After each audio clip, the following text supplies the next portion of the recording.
आज देखिए हम सिंपल हार्मोनिक ऑसिलेटर स्टार्ट करते हैं। क्वांटम मैकेनिक्स में इसका सिंपल हार्मोनिक ऑसिलेटर की स्टडी। तो सिंपल हार्मोनिक ऑसिलेटर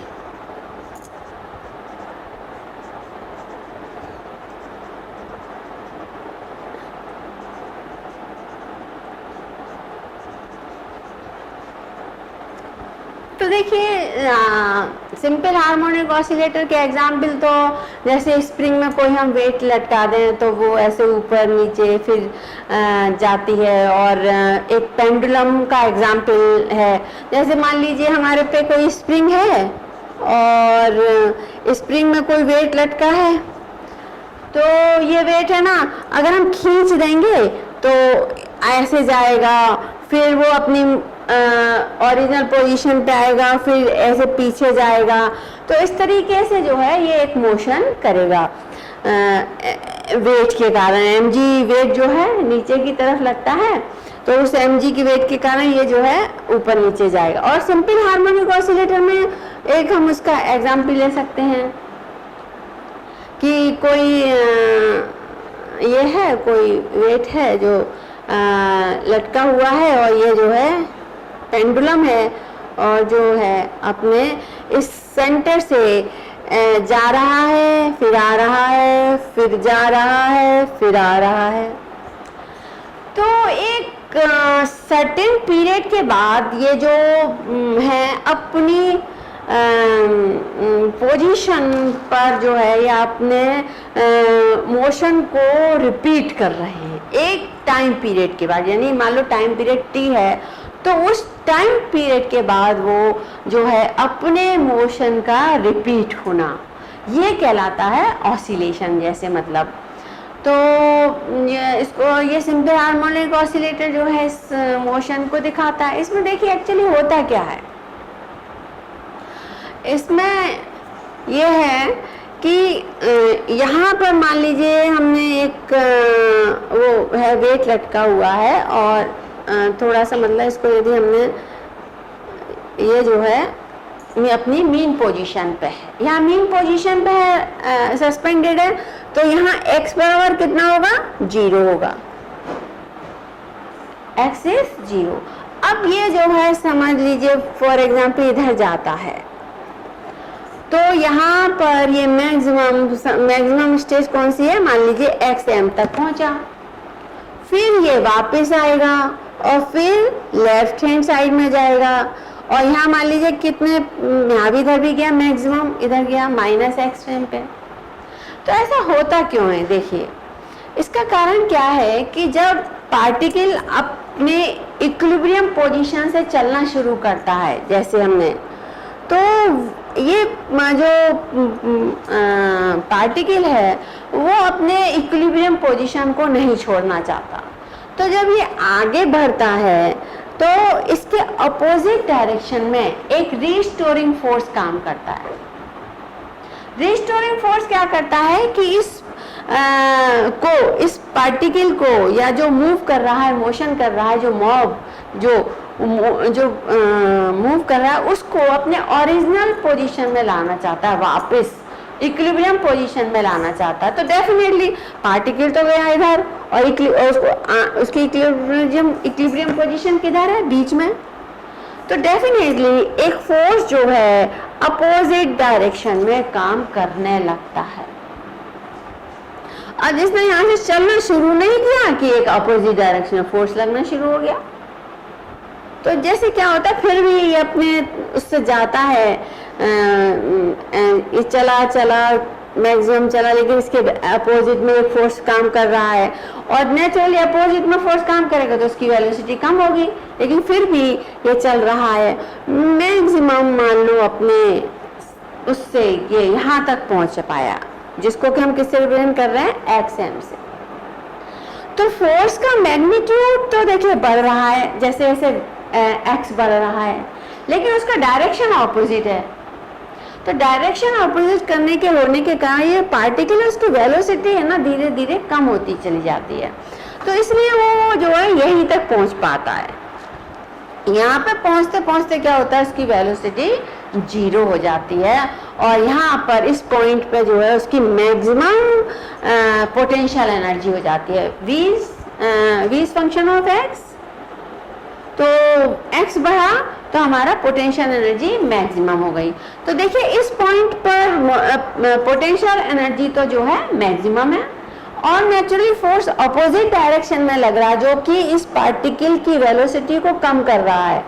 तो यहाँ भी आते आते वेलोसिटी जीरो हो जाती है। इसका मतलब इस पॉइंट पर पोटेंशियल एनर्जी तो होती है मैक्सिमम और काइनेटिक एनर्जी कैसी होती है, this is equal to zero. इसको बोलते हैं हम टर्निंग पॉइंट। अब टर्निंग पॉइंट से ये उस रिस्टोरिंग फोर्स के कारण ये फिर वापस आता है। तो जब ये फिर वापस आता है तो धीरे धीरे अब उसी डायरेक्शन में फोर्स लग रहा है जिस डायरेक्शन में मोशन है, तो नेचुरली वेलोसिटी बढ़ती है। इस डायरेक्शन में जब लौटता है तो उसकी वेलोसिटी बढ़ती है, धीरे धीरे बढ़ते बढ़ते बढ़ते बढ़ते क्या हो जाती है, यहाँ पर मैक्सिमम हो जाती है।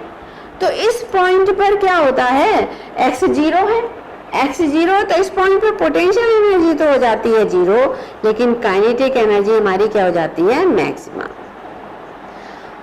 तो आपने सिंपल हार्मोनिक ऑसिलेटर में ये देखा कि एक पॉइंट पर पोटेंशियल एनर्जी मैक्सिमम है और एक पॉइंट पर जो है काइनेटिक एनर्जी मैक्सिमम है। तो इस बीच में, इन दोनों के बीच में, इन दोनों जो है एनर्जी मिक्स कॉम्बिनेशन रहता है, काइनेटिक एनर्जी का और पोटेंशियल एनर्जी दोनों का ही कॉम्बिनेशन होता है इनके बीच में। अब यहाँ आते आते भाई उसकी वेलोसिटी बहुत ज़्यादा हो गई, तो उस वेलोसिटी के कारण अब ये फिर उधर अपोजिट डायरेक्शन में चला जाता है। अपोजिट डायरेक्शन में जाने के कारण अब फिर वही होता है कि उसका फिर वही फोर्स जो है अपोजिट डायरेक्शन में काम करने लगता है, रिस्टोरिंग फोर्स, और तो वो उसकी फिर वेलोसिटी कम करता है। लेकिन ये पार्टिकल मैक्सिमम अपने यहाँ तक पहुँचता है, यहाँ के फिर उसकी वेलोसिटी जीरो हो जाती है, तो kinetic energy zero, maximum potential energy zero. फिर जो है यहाँ पर जो है फिर वो वापस लौटने लगता है, तो फिर वेलोसिटी बढ़ती है।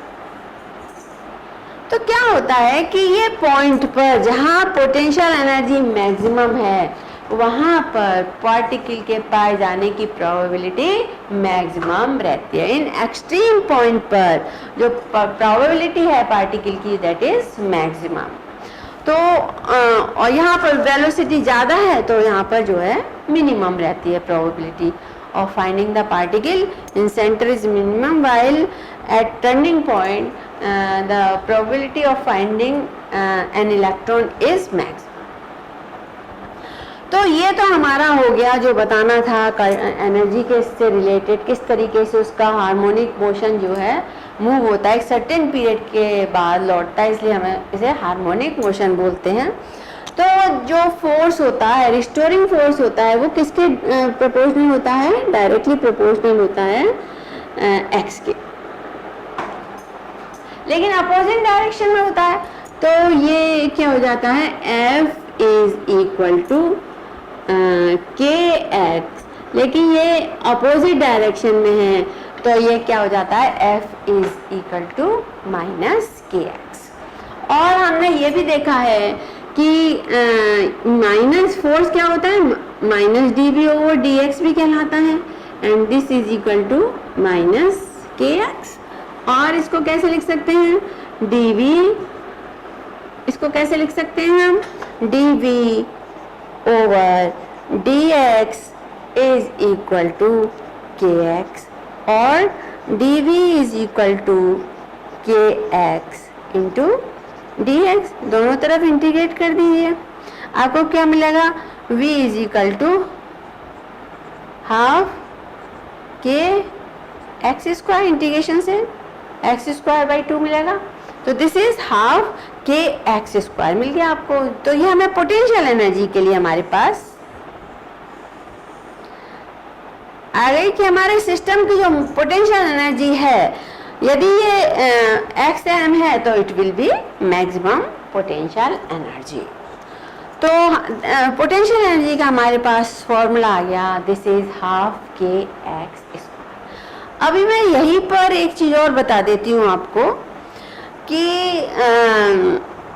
ये आपने देखा होगा कि हमारे पास यहाँ से फॉर्मूला, ये हमारे पास क्या है, f is equal to minus k x है, और f को क्या लिख सकते हैं, ma is equal to minus k x लिख सकते हैं, m इंटू, और ये क्या है, d2x upon dt square acceleration, this is equal to minus k x, और d2x upon dt square is equal to minus k by m x लिख सकते हैं, और इसको ऐसे भी लिख सकते हैं d2x upon dt square plus k by m x is equal to 0। ये हमारे पास इक्वेशन है। तो हमारे पास ये इस तरीके की इक्वेशन है कि यदि हमारे पास यदि कोई फंक्शन है d2 psi upon dx square plus k x square, this is equal to 0 यदि है, तो यहाँ पर हम यदि शाई की वैल्यू निकालें तो वो क्या होगी, a, ये सॉल्यूशन है, a साइन के एक्स प्लस b कॉस के एक्स, ये इसका वेव फंक्शन का सॉल्यूशन आ जाता है। तो हमारे पास यहाँ पर देखिए ये डी स्क्वायर,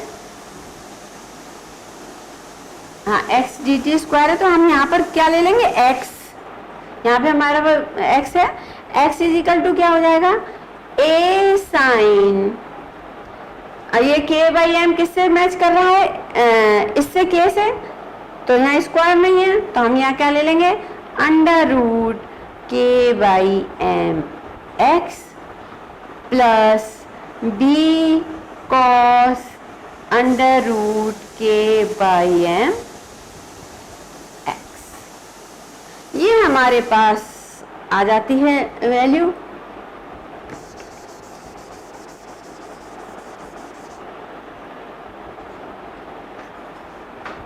और हम यदि ये हो गया a sine root k x plus b cos root k m by x, तो हमारा जो है x इस तरीके से क्या किसके बराबर हो जाएगा, x इज इक्वल टू हमारा आ जाएगा a साइन और root k m by x है ये, तो हम जानते हैं, तो यहाँ से हमारे पास ये फॉर्मूला निकल आएगा कि जो है 2 pi nu is equal to under root k pi m, therefore nu is equal to 1 upon 2 pi under root k by m. तो ये हमारी जो है फ्रीक्वेंसी का ये फॉर्मूला जो है हम निकाल लेते हैं। तो अब देखिए ये हमारे पास दो चीजें निकल आई, एक तो फ्रीक्वेंसी किसके बराबर होती है 1/2 pi root k by M, और दूसरा हमारा ये फॉर्मूला निकल आया कि हमारी जो पोटेंशियल एनर्जी है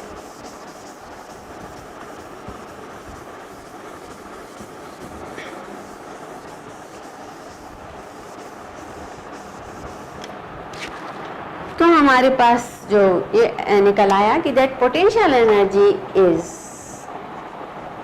हाफ के एक्स स्क्वायर, ये हमारा, और हमारी जो काइनेटिक एनर्जी है वो कितनी है, वो होती है p स्क्वायर बाई 2m। तो ये हमारा क्लासिकल स्टडी हो गई रिगार्डिंग सिंपल हार्मोनिक ऑसिलेटर। तो अब हमें इसके ऑपरेटर चाहिए होंगे नेचुरली, तो हमें एक्चुअली सिस्टम की एनर्जी निकालनी है और वेव फंक्शन निकालना है। तो एनर्जी के लिए हम कौन सा ऑपरेटर लगाते हैं, एच ऑपरेटर लगाते हैं। नेचुरली जो हैमिल्टोनियन ऑपरेटर है वो किस किस का होता है, काइनेटिक एनर्जी का ऑपरेटर होता है प्लस पोटेंशियल एनर्जी का ऑपरेटर होता है।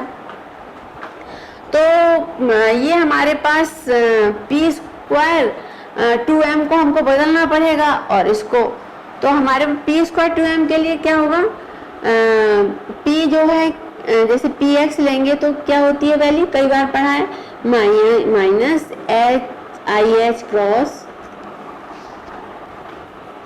यहाँ ये है आपका माइनस एच क्रॉस स्क्वायर, ये sorry minus i h cross del upon del s. ये जो है आपका जो है ऑपरेटर है किसका, डेल डायरेक्शन का। अब हमें चाहिए क्या, पी स्क्वायर चाहिए, तो हमें क्या चाहिए, पी एक्स स्क्वायर चाहिए, तो minus i h cross whole square और del two upon del x square. ये क्या हो जाएगा हमारा, i square h cross square del two upon del x square. I square की वैल्यू कितनी होती है, -1, तो ये क्या होता है minus h cross square del two upon del x. तो P का हमको मिल गया, ये ऑपरेटर मिल गया। तो ये देखिए हो गया, ये किसके बराबर है हमारा, p square upon 2m minus h cross square upon 2m into del two del square. ये हमारा काइनेटिक एनर्जी का ऑपरेटर आ गया। और पोटेंशियल एनर्जी हमारी कितनी है, this is equal to half k x square. तो अब हम आराम से एनर्जी के लिए दोनों हमें मिल गए हैमिल्टोनियन ऑपरेटर के लिए, और हमारी इक्वेशन कौन सी सॉल्व करनी है, h i is equal to E psi. ये हमें श्रोडिंगर वेव इक्वेशन सॉल्व करनी है।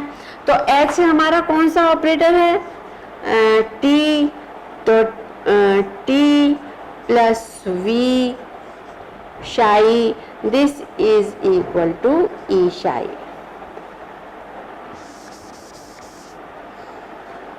तो टी के लिए हम क्या लिख सकते हैं, माइनस एच क्रॉस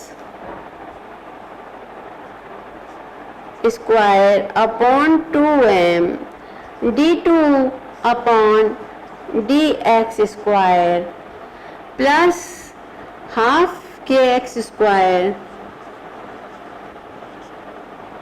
ये हमारा ऑपरेटर हो गया हैमिल्टोनियन, शाई इज इक्वल टू ई शाई।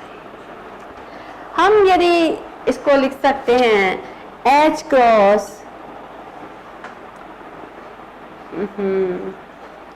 H cross square upon 2m d2 upon dx square minus half k x square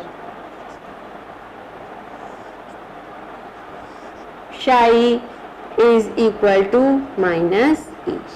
minus sign common ले लिया तो हमारे पास ये इक्वेशन आ गई। और इसको कैसे लिख सकते हैं, देखिए h cross square upon 2m d2 शाई से इधर कर दीजिए d2 psi upon dx square और ये क्या हो जाएगा प्लस ई शाई minus half k x square शाई, दिस इज इक्वल टू 0।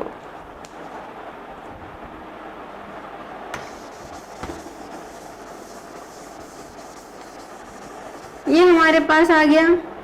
इसमें से शाई ले लें बाहर तो हमारे पे क्या आ जाएगी, देखिए h cross square upon 2m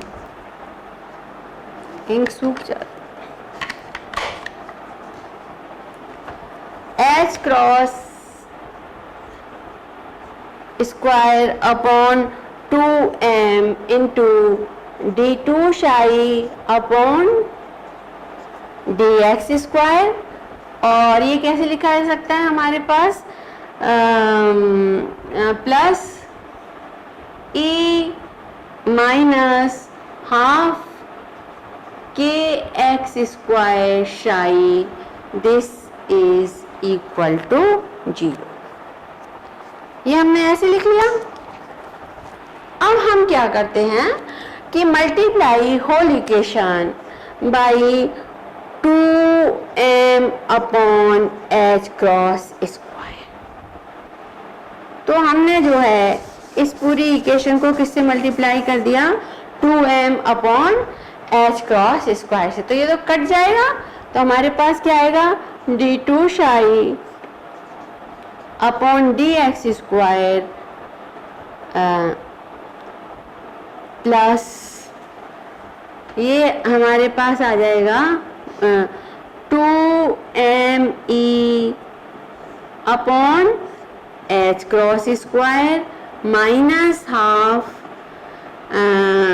into 2m upon h cross square into kx square psi, this is equal to 0।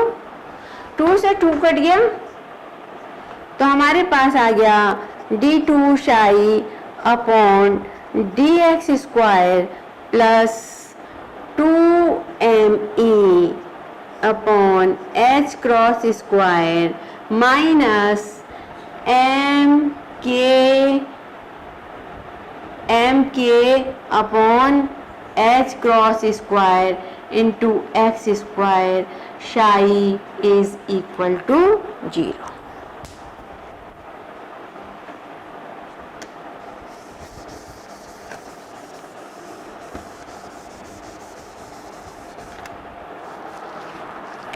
ये आ गया हमारे पास। Let 2me upon h cross square is equal to lambda and km upon h cross square, this is equal to alpha square. ये हम substitution अपनी equation में करेंगे, तो हमें क्या मिल जाएगा, d2 psi upon dx square plus ये क्या हो गया हमारा lambda minus alpha square into x square psi, this is equal to 0। ये हमारे पास इक्वेशन आ गई। तो जब भी कोई हमें श्रोडिंगर वेव इक्वेशन यदि सॉल्व करनी है तो ये इक्वेशन डायमेंशन लेस होनी चाहिए।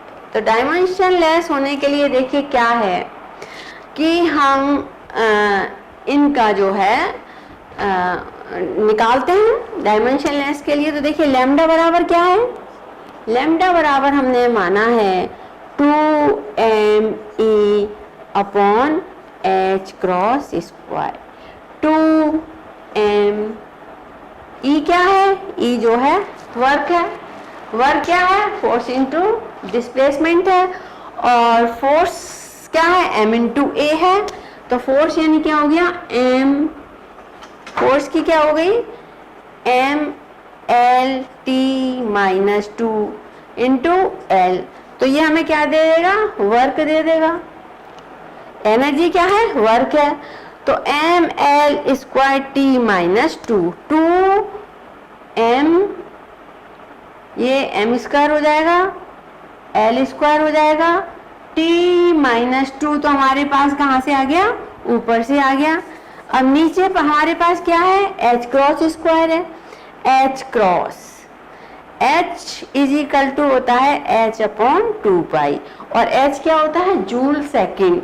जूल सेकेंड इसका मतलब वही जूल एनर्जी, और एनर्जी का हमारे पास कितना है, force into displacement m l t minus 2 और एम एल स्क्वायर, और सेकेंड का t, तो ये हो जाएगा -1, और ये स्क्वायर में है तो स्क्वायर में क्या हो जाएगा, एम स्क्वायर L4 और T-2। तो H क्रॉस स्क्वायर किए हम कितना लग सकते, एम स्क्वायर L4 T-2। ये हमारी जो है लैम्डा की वैल्यू आ गई। इसको देखिए,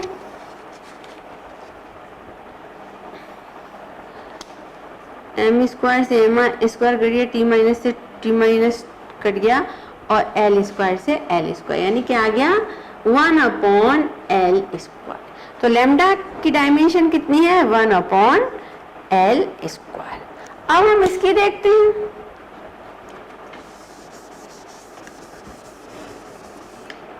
अल्फा स्क्वायर की, अल्फा स्क्वायर बराबर है हमारा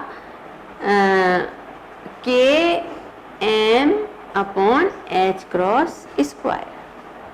K जो है force per unit length, K जो है हमारा जो है रिस्टोरिंग फोर्स है, दैट इज कांस्टेंट है। और फोर्स क्या होता है M/A। तो और K क्या है, दिस K जो है फोर्स पर यूनिट लेंथ है।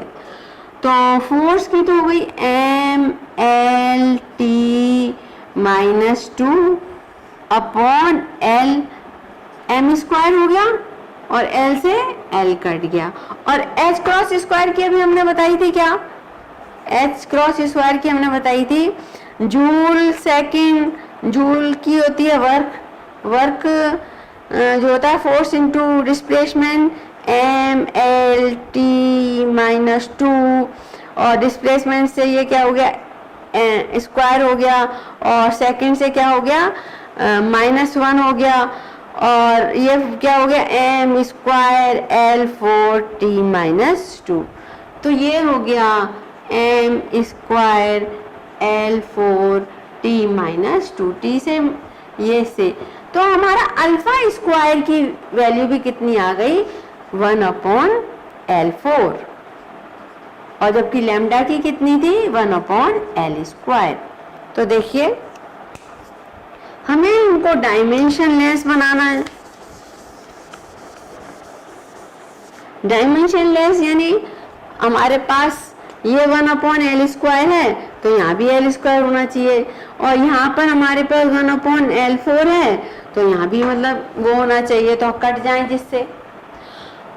तो हमने देखा कि क्या करा जाए, तो इसका यदि हम पूरे से वो डिवाइड करें, अल्फा से यदि डिवाइड कर दें, क्योंकि यहाँ पे हमारा क्या आएगा अल्फा स्क्वायर बराबर कितना है 1/L4 इंटू L स्क्वायर। तो ये नहीं हुआ और इधर कितना है 1/L स्क्वायर। तो ये डायमेंशन लेस नहीं है अभी। तो डायमेंशन लेस बनाने के लिए यदि हम इस होल इक्वेशन को अल्फा से डिवाइड कर दें, तो divide whole equation, divide equation above equation, divide above equation by alpha. तो ये देखिए क्या हो जाएगा 1/अल्फा d2 psi upon dx square lambda upon alpha minus alpha square upon alpha x square psi, this is equal to 0। तो alpha से alpha cut गया तो हमको जो इक्वेशन मिलती है ये इक्वेशन डायमेंशन लेस है।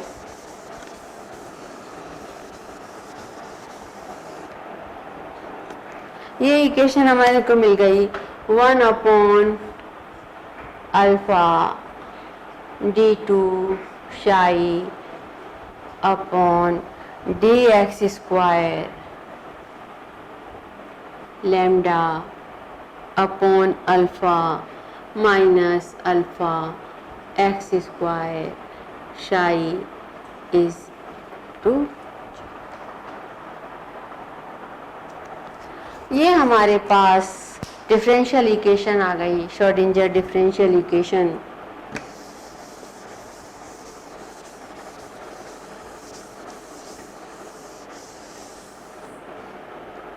डायमेंशनलेस श्रोडिंगर इक्वेशन आ गई। तो हमारा जो सिंपल हार्मोनिक ऑसिलेटर है वो प्रैक्टिकली तो एक लिमिट, उसकी पोजीशन जो होती है एक पर्टिकुलर लिमिट में ही जा सकता है, लेकिन हम ये अपने सिस्टम के लिए मान ले रहे हैं कि मान लो ये इनफाइनाइट तक जा रहा है, सिंपल हार्मोनिक ऑसिलेशन मान लो इनफाइनाइट तक जा रहा है, तो इन्फिनिटी पे हमारे वेल बिहेव वेव फंक्शन की क्या प्रॉपर्टी होनी चाहिए कि शाई जो है 0 हो जाना चाहिए। मान लीजिए शाई approaches 0 as x tends to plus minus। तो इस कंडीशन को हमारे फंक्शन को जो है फुलफिल करना है कि जैसे ही मतलब यदि हमारे सिंपल हार्मोनिक ऑसिलेटर इन्फिनिटी तक भी जा रहा है तो वहाँ हमारे वेव फंक्शन को 0 होना चाहिए। तो इसके लिए हम जो है हमारे वेव फंक्शन कुछ ऐसा चूज करेंगे कि हमारी यदि x इन्फिनिटी है तो हमारा ये 0 हो जाए। तो उसके लिए हमें कुछ प्रयत्न करना पड़ेगा, कोशिश करनी पड़ेगी। तो उसके लिए हम क्या करते हैं कि हम एक x की जगह एक दूसरे वेरिएबल में इसे कन्वर्ट करते हैं जिससे हम अपने एम तक पहुंच सकें। तो हम x को किस वेरिएबल से सब्स्टिट्यूट करते हैं, y से, और ये मान लेते हैं let y is equal to under root alpha x। अब हम नेचुरली वेव फंक्शन और एनर्जी के लिए जा रहे हैं, हमें इक्वेशन मिल गई। अब हम एनर्जी कैलकुलेट करेंगे और वेव फंक्शन कैलकुलेट करेंगे। तो हमें ये भी ध्यान रखना है कि जब हमारी x इन्फिनिटी पहुंच रही है तो वेव फंक्शन 0 हो। इस वेव फंक्शन 0 होने के लिए हम कुछ ट्राई कर रहे हैं, कुछ ट्रिक्स लगा रहे हैं। उस ट्रिक्स में हमने एक ट्रिक क्या लगाई है कि हमने x वेव फंक्शन को किससे रिप्लेस कर दिया, y is equal to under root alpha x से। तो नेचुरली जब हम y ले लिया वेरिएबल तो हमारा जो वेव फंक्शन है यहाँ भी हमें d2 शाई ओवर dy स्क्वायर करना पड़ेगा। तो देखिए ये हमारी इक्वेशन हो गई 1 upon alpha d2 psi upon dx square lambda by alpha minus, अभी हमने क्या बताया आपको कि हमने बताया था कि y is equal to under root alpha x। तो इसको y का स्क्वायर कर दें तो ये क्या हो जाएगा, अल्फा x स्क्वायर हो जाएगा। तो y स्क्वायर जो है हमारा क्या हो गया, अल्फा x स्क्वायर। तो हमारे पास कौन सी इक्वेशन आ गई, 1 by alpha d2 psi upon dx square lambda upon alpha minus y square शाई दिस इज इक्वल टू 0। अब हमारा एक काम और रह गया है कि यहाँ हम जो है हमारी देखिए ये डायमेंशनलेस श्रोडिंगर वेव इक्वेशन को हम सॉल्व करने जाएंगे। तो ये अब हमारा जब यहाँ पे वेरिएबल y है तो हमें इसको भी वेरिएबल y करना पड़ेगा। तो देखिए उसके लिए हम क्या करते हैं, हमारे पास क्या है, y इज इक्वल टू है अंडर रूट अल्फा x। तो यदि हम dy ओवर dx लें तो ये हमको क्या दे देगा, under root alpha. This dy over dx is equal to dx dy 1 हो गया तो dy अपॉन dx हमारे पास अंडर रूट अल्फा आ गया। अब देखिए तो हम यदि लें d शाई ओवर dx, इसको d शाई ओवर dx को हम यदि बनाना चाहें तो हम क्या लिख सकते हैं, d शाई ओवर dy, और इस तरीके से लिख सकते हैं। और dy ओवर dx हमारे पे अल्फा है तो d शाई dx बराबर हमारे पास क्या हो गया, अंडर रूट अल्फा डी शाई डी एक्स। तो आपके पास ये चीजें आ गई, इसको हम साइड में रख लेते हैं।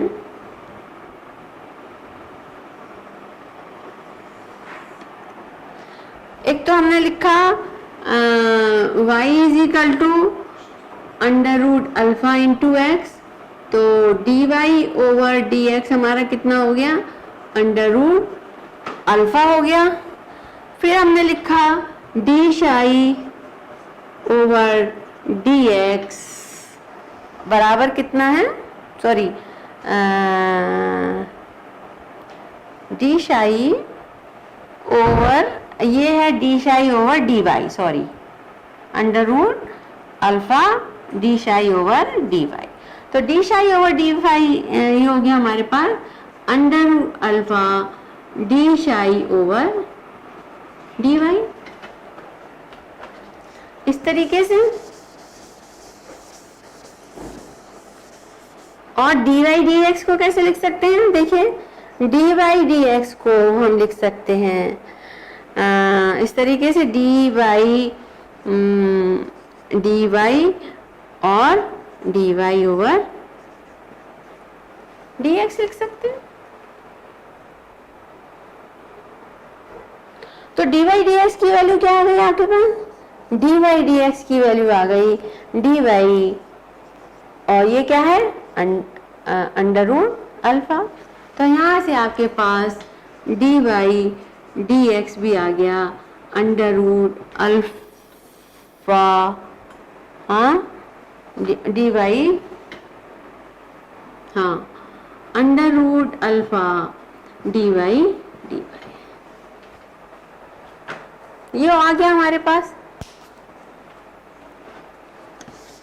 लेकिन हमको क्या चाहिए, d two psi over d x square. तो हमको क्या चाहिए, d two psi over d x square चाहिए। इसको हम कैसे लिख सकते हैं, d two over d x, और अंदर कैसे लिख सकते हैं, D psi over d x, ऐसे लिख सकते हैं। D two over d x की जगह हम क्या लिख सकते हैं, अंडर रूट ये हो गया d y d over d y under root alpha, और d psi over d x की हम क्या लिख सकते हैं, under root alpha d psi over d y, ये लिख सकते हैं।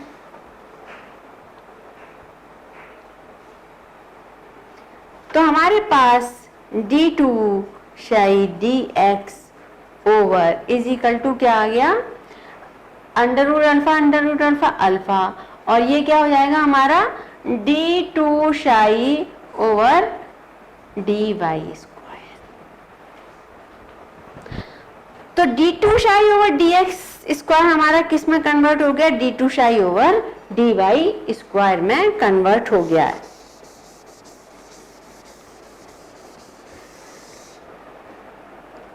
ये इस तरीके से है।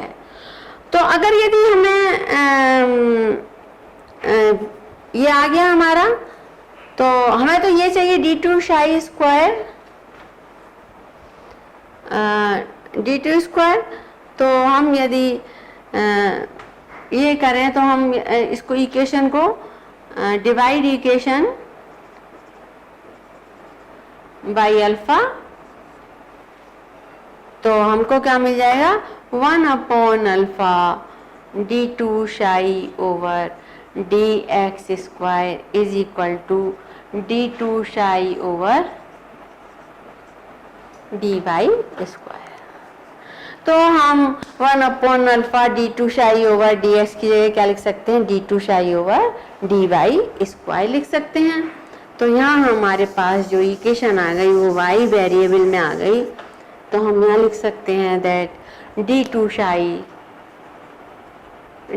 शाई over d y square lambda upon alpha minus alpha x square, ये हमने क्या मान लिया था, ये हमारा y आ गया था माइनस वाई स्क्वायर दे। ये इक्वेशन हमारी जो है डिफरेंशियल इक्वेशन है, और इस इक्वेशन के लिए जो सॉल्यूशन है वो देखिए हमारा जो आता है वो सॉल्यूशन, वो ये इक्वेशन सॉल्व करते हैं तो हमारे वेव फंक्शन किसके बराबर आना चाहिए, इज इक्वल टू होता है जो है e plus minus beta y square. ये तो देखिए अब हमने आपको बताया था कि जैसे y बढ़ता चला जाए, x बढ़ रहा है, x को हमने रिप्लेस कर दिया y से, तो y बढ़ रहा है लेकिन वेव फंक्शन 0 होना चाहिए। इसका मतलब वेव फंक्शन किस नेचर का होना चाहिए, एसिम्प्टोटिक नेचर का होना चाहिए। जैसे कि भाई ये इस तरीके से होना चाहिए, एसिम्प्टोटिक नेचर होना चाहिए हमारे वेव फंक्शन का। तभी क्या होगा कि y बढ़ेगा तो हमारा वेव फंक्शन डिक्रीज होगा और धीरे धीरे कब किस तरफ बढ़ेगा, 0 की तरफ बढ़ेगा। तो वेव फंक्शन को डिक्रीज होना चाहिए y बढ़ने के साथ। तो इसके लिए हमारा वेव फंक्शन किस नेचर का होना चाहिए, एसिम्प्टोटिक नेचर का होना चाहिए। तो उसके लिए शाई कैसा हो, e plus minus beta y. Wave function का नेचर इस तरीके का होना चाहिए, एक्सपोनेंशियल नेचर होना चाहिए। तो देखिए हमें तो वेव फंक्शन कैसा होना चाहिए, हमेशा डिक्रीज ही हो। तो हमेशा क्या होगा कि यदि हमारी बीटा की वैल्यू प्लस हाफ प्लस है तो हम कौन सा साइन लेंगे, माइनस साइन लेंगे, तो हमारा डिक्रीज होगा। और यदि हमारी उसकी बीटा की वैल्यू कैसी है, माइनस है, तो हम कैसा लेंगे, प्लस साइन लेंगे। इसलिए हमने इस वेव फंक्शन को कैसे नेचर का रखा है, plus minus beta y square.